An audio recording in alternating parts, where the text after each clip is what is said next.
सो application form start करने से पहले मैं आप सबसे डिस्कस करना चाहता हूँ कुछ ज़रूरी बातें, जैसे कि अपनी क्लास 12th की मार्कशीट अपने पास रख लेना, क्लास 10th की मार्कशीट निकाल के अपने पास रख लो, एप्लीकेशन फॉर्म फिल करने का प्रोसेस पूरा अच्छा डिटेल्स में वीडियो में देख लेना, उसके बाद ही अपना एप्लीकेशन फॉर्म फिल करना, नहीं तो कोई भी मिस्टेक आपको आगे जाके प्रॉब्लम में डाल सकता है। बाकी स्कैनिंग के लिए मैंने डिस्क्रिप्शन में वीडियो दिया है, आप कैसे अपने घर पर बैठे सारे डॉक्यूमेंट्स को स्कैन करके अपलोड कर सकते हैं ईजिली, वो भी आपको मिल जाएगा। तो जल्दी से स्टार्ट करते हैं हमारा वीडियो। सो फ्रेंड्स, सबसे पहले आपको जाना है www.du.ac.in वेबसाइट पे जाते ही आपको कुछ इस तरीके से बैनर दिखाई देगा। बैनर पे आपको एडमिशन 2021 पे क्लिक करना है। अभी फिलहाल आप यहाँ पे क्लिक करेंगे तो आपका लिंक ओपन नहीं होगा, तो आपको क्या करना है, एडमिशन 2021 वेबसाइट पे क्लिक करना है। क्लिक करने के बाद आप यहाँ पे आ जाएंगे। देन राइट साइड में आपको यहाँ पे दिखेगा यूजी एडमिशन पोर्टल, और नीचे की तरफ थोड़ा और जाएंगे तो यूजी बुलेटिन ऑफ इन्फॉर्मेशन, यहाँ से आप क्लिक करेंगे तो आपको पूरा कंप्लीट ब्रोशर मिल जाएगा दिल्ली यूनिवर्सिटी का, जो कि यूजी कोर्सेज के लिए आ चुका है। और दूसरा, अगर आप एप्लीकेशन फॉर्म फिल करना चाहते हैं तो इसके लिए आपको यूजी एडमिशन पोर्टल पे क्लिक करना होगा। जैसे ही आप क्लिक करेंगे तो आपके सामने इस तरीके से पूरा एप्लीकेशन फॉर्म का पेज ओपन हो जाएगा। देन आपको क्या करना है, यहाँ पे आप देख सकते हैं स्टार्ट डेट है 2 अगस्त 2021 एंड क्लोजिंग डेट है 31 अगस्त 2021, और यहाँ पे आपको कंप्लीट इन्फॉर्मेशन मिल जाएगी डेस्क के बारे में।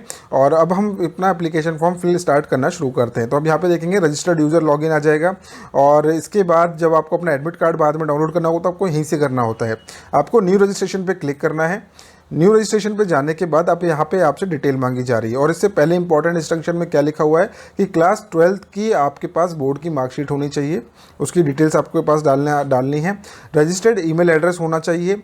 Applicant must have active email address, क्योंकि उसके पास OTP भी जाएगा, और आपके पास एक मोबाइल नंबर भी होना चाहिए। गूगल क्रोम के थ्रू एप्लीकेशन फॉर्म फिल करेंगे तो ज़्यादा सूटेबल रहता है। तो जल्दी से मैं आपको एप्लीकेशन फॉर्म फिल करके दिखाता हूँ। सबसे पहले मैंने डाला अपना नाम, और एक्यूरेट आपको जो क्लास 12th की नाम मार्कशीट है उस पर ही वैसे ही आपको डालना है। और आपको यहाँ पे एप्लीकेंट्स ईमेल आईडी डालना होगा, तो ईमेल आईडी मैं अपना डाल देता हूँ, आपको भी अपना ईमेल आईडी डालना होगा यहाँ पे। तो जल्दी से ये बेसिक डिटेल्स जो हम फिल करने जा रहे हैं। पासवर्ड आपको बनाना है अल्फा न्यूमेरिक, जिसमें एक कैपिटल होता है, बाकी स्मॉल लेटर होंगे, और उसके बाद उसके अंदर आपको एक नंबर भी ऐड करना होगा, ताकि जैसे कि आप एग्जाम्पल स्क्रीन पर देख सकते हैं। फिर आपको यहाँ पर अपना मोबाइल नंबर डालना है। देन उसके बाद कंफर्म करना है अपना मोबाइल नंबर। देन इसके बाद आपको इनका एक कैप्चा डाल देना है। सो क्लिक करने के बाद आपको अपना एप्लीकेशन फॉर्म सबमिट कर देना है। अब एक OTP आपके पास आएगा आपके ईमेल आईडी पे, और एक OTP आएगा आपके मोबाइल नंबर पे। तो दोनों में से जो भी आपके पास अवेलेबल हो आप उसमें ओपन करके अपना OTP डाल सकते हैं। तो दोनों में ही सेम आपका OTP जाता है, तो मैं यहाँ पे अपना OTP डाल देता हूँ। मैंने यहाँ से ले लिया अपनी ईमेल आईडी से। एंड उसके बाद आपको दोबारा से इनका वेरिफिकेशन कोड यहाँ पे डालना होगा। तो सबमिट OTP करने के बाद आपका अकाउंट वेरीफाई हो चुका है, जैसे कि आप यहाँ पे देख सकते हैं लिखा हुआ है account verified successfully, please log in to start your application. अब जिस ईमेल आईडी से आपने यहाँ पे रजिस्टर किया था वो आप यहाँ पे डालेंगे। देन उसके बाद आपको यहाँ पे इनका एप्लीकेशन फॉर्म फिल करने के लिए लॉगिन करना होगा। तो जैसे आप कैप्चा डालेंगे यहाँ पे आपका लॉगिन हो चुका है। लॉगिन होने के बाद अब यहाँ पे आप देख सकते हैं इंपॉर्टेंट इंस्ट्रक्शन जो आपको पहले पढ़ लेने हैं। इंपॉर्टेंट इंस्ट्रक्शन में क्या लिखा हुआ है, photo copy of all document listed below आपको अपलोड करनी होगी। On the photo copy of each document that applicant must sign and write self attested. तो आपको सेल्फ अटेस्टेड लिखना है डॉक्यूमेंट के ऊपर। Scan all these self attested copies and keep them saved on the device on which you will carry out on online registration. You will need all these scan self attested copy handy to upload them to complete the online registration. और इसके बाद यहाँ पे इन्होंने दिया passport size photograph होना चाहिए, signature होना चाहिए, सेल्फ अटेस्टेड क्लास 10th का सर्टिफिकेट होना चाहिए, क्लास 12th का मार्कशीट होना चाहिए। SC ST OBC के लिए अगर आप अप्लाई कर रहे हो तो उसका डॉक्यूमेंट आपके पास होना चाहिए। EWS के लिए अगर आपने अप्लाई करा है तो आपके पास जिस भी कैटेगरी में आपने अप्लाई करा है उसका एक वेरीफाइंग डॉक्यूमेंट्स आपके पास होना चाहिए।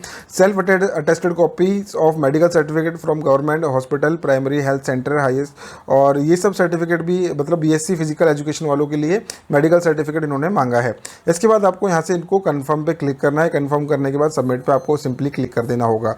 अब यहाँ पे आपके 8 स्टेप्स हैं एप्लीकेशन फॉर्म फिल करने के लिए। पहले स्टेप पे आपको क्या करना होगा, पर्सनल डिटेल्स फिल करनी है, और ध्यान रखना है क्लास 12th की मार्कशीट पे जो डिटेल्स है उसके अकॉर्डिंग ही आपको सारी चीज़ें फिल करनी होगी। और यहाँ पे आपको अपना जेंडर लिख देना है, और इसके बाद फिर आपको अपनी डेट ऑफ बर्थ डाल देनी है। डेट ऑफ बर्थ बिल्कुल एक्यूरेट आपको वैसे ही डालना है सारा कुछ जैसे आपकी मार्कशीट में है। के बाद आपको यहाँ पे सिटीजनशिप में यस कर देना है। इसके बाद यहाँ पे आप देख सकते हो यूबी, अगर आपके पास कैटेगरी है ओबीसी की, नॉन क्रीमी लेयर की, तो आप सिलेक्ट करेंगे ये वाला। एससी एसटी के लिए दिया हुआ है। अगर आप जनरल कैंडिडेट है तो आपको अनरिजर्व पे क्लिक करना है। देन माइनॉरिटी कॉलेज के लिए आप अगर एप्लीकेबल, अगर आपके पास क्रिश्चियन माइनॉरिटी है या फिर सिख माइनॉरिटी है तो आप यहाँ से अप्लाई कर सकते हैं, नहीं तो आप नॉट एप्लीकेबल पे क्लिक कर देंगे। देन इसके बाद ऑल्टरनेटिव ईमेल आईडी कंपलसरी नहीं, अगर है तो डाल देना। मोबाइल नंबर भी अगर आपके पास है ऑल्टरनेट तो आप डाल सकते हैं। स्टेट ऑफ डोमिसाइल के अंदर आपको क्या डालना होता है, डोमिसाइल क्या होता है, जहाँ पे आपने लास्ट अपनी ग्रेजुएशन करी है या फिर जहाँ से आप अपनी क्लास 12th करके आए हैं। तो यहाँ पे जैसे कि अगर आप सीबीएसई के स्टूडेंट थे, दिल्ली के स्टूडेंट थे, तो आप यहाँ पे दिल्ली डाल देंगे डोमिसाइल के अंदर।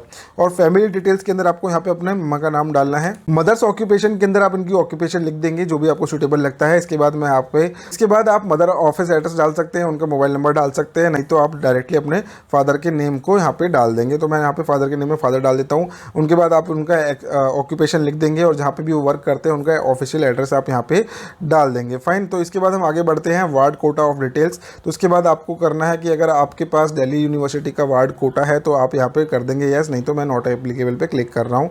इसके बाद अदर कैटेगरी में पर्सन विद बेंचमार्क डिसेबिलिटी, अगर आप पीडब्ल्यूडी कैटेगरी में आते हैं, फिजिकली अगर हैंडीकैप्ड हैं तो आप यहाँ से अपनी कैटेगरी चूज कर सकते हैं, नहीं तो नॉट एप्लीकेबल पे क्लिक कर देंगे। Children, window of armed forces personal, अगर आपका यहाँ पे पास कोई कैटेगरी है तो आप यहाँ से चूज कर सकते हैं, नहीं तो नॉट एप्लीकेबल पे क्लिक कर देंगे। फाइन। कश्मीरी माइग्रेंट है, अगर आप तो यहाँ पे यस कर देंगे, नहीं तो नॉट एप्लीकेबल पे क्लिक कर देना। इसके बाद प्राइम मिनिस्टर स्पेशल स्कॉलरशिप की स्कीम, अगर आपके पास है जम्मू एंड कश्मीर वाले स्टूडेंट आप, तो आप यहाँ से यस और कर सकते हैं, नहीं तो नॉट एप्लीकेबल कर देना। इसके बाद Sikkim is student nominated by the government of Sikkim, अगर आप इसमें से आप कुछ हैं तो आप यस और नो कर सकते हैं, नहीं तो आप नॉट एप्लीकेबल पे क्लिक कर देना। देन एड्रेस लाइन आपको डालना होगा। एड्रेस लाइन में अभी कुछ भी यहाँ पे डाल देता हूँ। फाइन। और इस तरीके से आपको कर देना है और सेव एज परमानेंट कर देना, क्योंकि सेम ही रहता है मोस्टली स्टूडेंट का, नहीं तो बार बार आप को डालना पड़ेगा। इसके बाद हम नेक्स्ट डालते हैं अकाउंट नंबर और अकाउंट होल्डर। बैंक रिफंड के लिए पूछा जा रहा है, तो मेरे पास तो अभी फिलहाल कुछ ऐसा है नहीं, तो मैं कुछ भी अभी यहाँ पे डाल देता हूँ।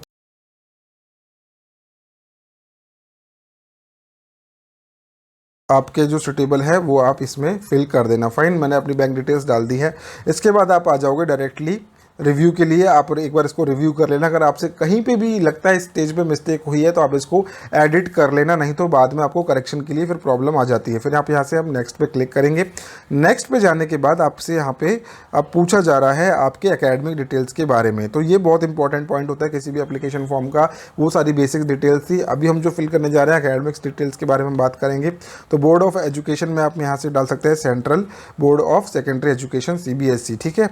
इसके बाद रिजल्ट स्टेटस में अगर आपके पास रिजल्ट आ गया है तो ही पास करना। अगर आपके पास रिजल्ट नहीं आया है तो आप यहाँ से अवेटेड कर सकते हैं। काफ़ी सारे स्टूडेंट्स पूछते हैं कि सर अभी मेरा ओपन से है, मेरे पास तो रिजल्ट नहीं है, या फिर काफ़ी सारे स्टूडेंट ऐसे होते हैं जिनकी मार्कशीट अभी नहीं मिली है, तो आप क्या कर सकते हैं, अवेटेड पे कर सकते हैं। मार्कशीट नहीं मिली है का मतलब ये नहीं है कि आपको अगर आपका स्कोर पता है तो आप यहाँ पे इन्फॉर्मेशन सारी डालेंगे, लेकिन अगर आपका CBSE के थ्रू या फिर किसी बोर्ड के थ्रू ही रिजल्ट नहीं आया तो आप यहाँ पे अवेटेड कर देंगे।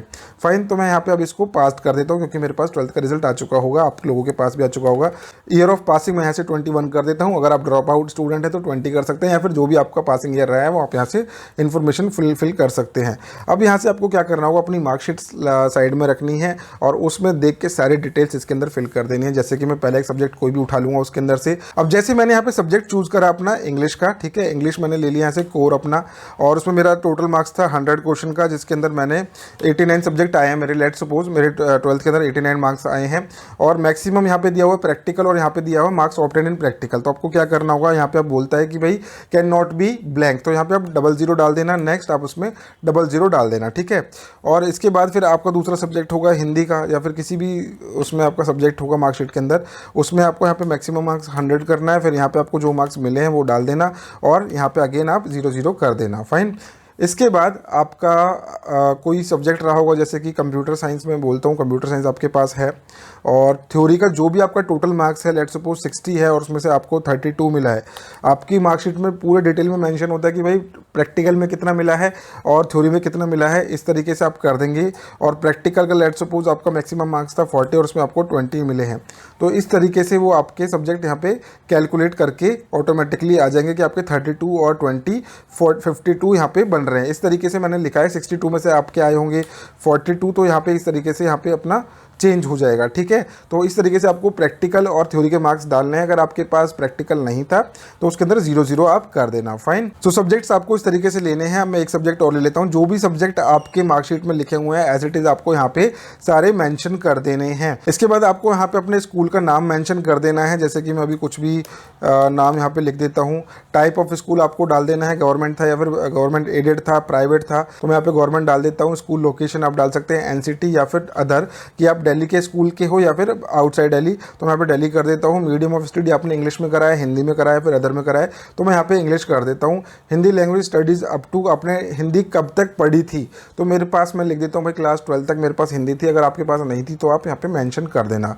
इसके बाद अगर इसके अलावा आपने इन लैंग्वेजेस के अंदर अगर सब्जेक्ट पढ़ा है तो आप यहाँ पे इनको मार्क कर देना, नहीं तो मैं तो इसको अभी नो करने वाला हूँ। उसके बाद मैं यहाँ से सबमिट पे क्लिक कर दूंगा। सबमिट करने के बाद आप आ जाएंगे नेक्स्ट स्टेप पे, दैट इज़ आपको अपना फॉर्म रिव्यू करने के लिए मिलेगा। आप एक बार ध्यान से चेक कर लेना कि भाई आपने डिटेल सारी सही डाली है या नहीं डाली है, नहीं तो आप अभी भी यहाँ पे एडिट कर पाएंगे। फिर आपको जाना है स्टेप नंबर 3 की तरफ। तो यहाँ पे आपसे पूछा जा रहा है कि भाई आप एंट्रेंस एग्जाम बेस देना चाहते हो या फिर मेरिट बेस पे अप्लाई करना चाहते हो। तो यहाँ पे लिखा हुआ है applicant must select entrance course if she wish to apply for entrance based courses. Applicant will not be allowed to modify at the later stage once the payment is made. Applicant can select as many as courses they wish to apply. तो मैं आपको बताने जा रहा हूँ entrance based के लिए, तो हम यहाँ पे क्लिक कर देंगे यस। ठीक है, तो मैं यहाँ पे एंट्रेंस के बेस पे जा रहा हूँ। तो एंट्रेंस बेस पे जैसे मैं क्लिक करूँगा तो मैं यहाँ पे आपको ऑप्शन दिख जाएंगे आगे कि भाई आप किस किस कोर्स के लिए अप्लाई करना चाहते हैं। तो आप जिसके लिए नहीं करना चाहते उसके लिए यस कर देना, नहीं तो नो कर देना। ठीक है, बीएससी फिजिकल के लिए नहीं कर रहे हो तो मैं यहाँ से नो कर रहा हूँ। मैं यहाँ से इसके लिए भी नो कर रहा हूँ। जिस कोर्स में आप अप्लाई करना चाहते हैं उसके लिए यस कर देना। हिंदी और इंग्लिश में से दोनों में से किसी को भी एक को चूज़ कर लेना। बीए ह्यूमैनिटीज़, बाकी सब मैं नो कर देता हूँ। अगर आप ड्यू जेट के लिए कर रहे हैं तो उसके लिए भी यहाँ पे आपको ऑप्शन मिल जाएगा नीचे। ठीक है, सबसे लास्ट में दिया हुआ है business economics bachelor of administration, यहाँ से आप सिलेक्ट कर सकते हैं। तो मैं इसको भी यहाँ से यस कर देता हूँ। ठीक है, यस करने के बाद अब यहाँ पे आपको प्रेफरेंस भी दे दी गई है कि किस कॉलेज को आप अपनी प्रेफरेंस देना चाहते हैं, किसको नहीं देना चाहते हैं। ठीक है, तो यहाँ से आप अभी से अपनी प्रेफरेंस डाल देंगे। तो मैं यहाँ पे क्या करूँगा, यहाँ पे इसको सेकंड पर डाल देता हूँ, इसको मैं 11 पर डाल देता हूँ। इस तरीके से आपसे एक प्रेफरेंस मांगी गई है कि अगर आपका रैंक आता है तो आपको किस कॉलेज में पहले अप्लाई करना है। तो इस तरीके से आप अपनी पूरी की पूरी जो है प्रेफरेंस डाल देना। अब यहाँ से आपको अपने सेंटर की प्रेफरेंस लेनी है, क्योंकि आप ऑब्वियसली बात है आपका एंट्रेंस एग्जाम होगा, तो आप कहाँ पे सबसे पहले अप्लाई करना चाहेंगे। तो मैं यहाँ पे दिल्ली, एनसीआर, फरीदाबाद, गुड़गांव पहले प्रेफरेंस में अपनी रखूँगा। दूसरा ऑप्शन मैं नियर बाई अपने अकॉर्डिंग यहाँ पे सेट कर लूँगा। तो आप दिल्ली में रहते हैं तो उसके अकॉर्डिंग आप अपने आसपास के जो सेंटर है प्रेफरेंस के अकॉर्डिंग रख लेना। ठीक है, यहाँ से मैं इसको अब सबमिट कर दूँगा। सबमिट करने के बाद अब आप आ जाओगे थर्ड स्टेप की तरफ। ठीक है, थर्ड स्टेप की तरफ आ जाओगे आप। तो यहाँ पे आपको पूरा रिव्यू करने के लिए दे दिया है। और अब मैं आपको थोड़ा मेरिट वाले स्टूडेंट्स का भी बता देता हूँ, जो बच्चे मेरिट बेस पे अप्लाई करने जा रहे हैं। तो अभी हमने आपको बताया कि कैसे आपने एंट्रेंस बेस्ड अप्लाई करना है। अब मैं आपको दूसरा बता देता हूँ। यहाँ से नो पे जब आप क्लिक करेंगे तो यहाँ से आपको सबमिट पे क्लिक करना होगा। सबमिट करने के बाद अब आप एंट्रेंस बेस्ड के लिए अप्लाई नहीं करने जा रहे हैं। ठीक है, अब आप क्या करने जा रहे हैं, मेरिट बेस्ड अप्लाई करने जा रहे हैं। तो यहाँ पे क्या लिखा आ रहा है, you have opted not to apply in any course of admission in entrance test. तो आप यहाँ से करेंगे नेक्स्ट पे क्लिक कर देंगे। नेक्स्ट पे क्लिक करने के बाद अब यहाँ से आपसे स्पोर्ट्स कैटेगरी के बारे में पूछ रहा है कि भाई आप कैटेगरी में आते हो नहीं आते। अगर आपके पास स्पोर्ट्स कैटेगरी है, सर्टिफिकेट है, तो आप यहाँ से अपना गेम ऐड कर सकते हो। कैसे करोगे, ऐड अनदर गेम पे क्लिक करोगे और यहाँ से अपना येस पे क्लिक करने के बाद अपना सेलेक्ट कर लेना जो भी आप अपने गेम के लिए प्ले करना करते हो, मतलब जो भी आपका स्पोर्ट है आप यहाँ से कर देना। सबमिट करने के बाद अब नेक्स्ट पे हम यहाँ से क्लिक करेंगे। ECA एक्स्ट्रा करिकुलर एक्टिविटी के अंदर अगर आपने पार्टिसिपेट करा है तो सेम एज स्पोर्ट्स वाला आप यहाँ से अप्लाई कर लेना, देन नेक्स्ट पे क्लिक कर देना। अब यहाँ पे आ जाता है अपलोड करने का ऑप्शन। अपलोड कैसे करना है, आपको पहले अपने फाइल्स को कन्वर्ट कर लेना। कन्वर्ट करने के लिए मैं आपको डिस्क्रिप्शन में लिंक दे रहा हूँ, वीडियो को देख के आराम से सारी फाइल आपकी कंप्रेस हो जाएगी। उसके बाद आपको क्या करना है, पासपोर्ट साइज अपनी फोटो अपलोड करनी है। तो आपको क्या करना होगा, फोटोज को डालने के बाद यहाँ से आपको स्टार्ट अपलोड पे क्लिक करना है। स्टार्ट अपलोड पे क्लिक करोगे तो आपका डॉक्यूमेंट यहाँ पे कंप्लीटली विजिबल हो जाएगा। फाइन, अपलोड कर देना। और अगर आप ड्यू जेट के लिए प्रिपेयर कर रहे हैं, एंट्रेंस एग्जाम बेस के लिए प्रिपेयर कर रहे हैं, तो आप हायर एजुकेशन की एप्लीकेशन डाउनलोड कर सकते हैं, जिससे आप कंप्लीट क्रैश कोर्स ज्वाइन करके अपने प्रिपरेशन कर सकते हैं आगे के लिए। फाइन, तो ये आपका पूरा फाइनल सबमिट आ गया है प्रीव्यू करने के लिए। अब यहाँ से आपको अगर कोई भी लगता है कि भाई चेंज करने की ज़रूरत है, तो आप फटाफट यहाँ पे आके अपना प्रीव्यू करने से पहले, सबमिट करने से पहले, इसको जमा करने से पहले एडिट कर लेना। फाइन, तो यहाँ पे आपको एग्री पे क्लिक करना है, देन सबमिट पे क्लिक करना होगा। सबमिट पे जाने के बाद आपसे पूछा जा रहा है कि भाई ये सब जो भी आपने इन्फॉर्मेशन डाली है सब आपकी सोल रिस्पॉन्सिबिलिटी है, आप बाद में इसको करेक्ट नहीं कर पाएंगे, बाद में फिर आपको इनके करेक्शन प्रोसेस के थ्रू ही करेक्ट कराना पड़ेगा। ठीक है, तो इसके बाद भी क्या लिखा हुआ है, no changes modification will be allowed once the form is submitted. तो कोई तरीका नहीं होगा आगे, आपको सीधा प्रोसीड करना है पेमेंट गेटवे की तरफ, और यहाँ पे जाके अपना मेरिट बेस की 250 रुपीज़ की एप्लीकेशन फॉर्म की फीस है जनरल कैटेगरी के लिए पे कर देनी है। सो फ्रेंड्स, अगर आपको ये वीडियो अच्छा लगा हो तो लाइक जरूर करना, एफर्ट लगता है वीडियो बनाने में और आपके लाइक से एक मोटिवेशन जरूर मिलता है। अगर आप प्रिपेयर करना चाहते हैं ड्यू जेट एंट्रेंस एग्जाम के लिए, तो हमारा कंप्लीट क्रैश कोर्स अवेलेबल है हायर एजुकेशन की एप्लीकेशन पे, जिसपे आपको complete full length mock test मिल जाएंगे प्रिपेयर करने के लिए, और एक एक टॉपिक के ऊपर आपको recorded video lecture plus live doubt session के थ्रू आपके सारे क्वेरीज को रिजॉल्व किया जाएगा, और आपको काफी सपोर्ट मिलेगा आपके एंट्रेंस एग्जाम प्रिपरेशन के अंदर। सो फ्रेंड्स, मिलते हैं नेक्स्ट वीडियो में इसी तरह की एजुकेशन कंटेंट के साथ। Thank you so much.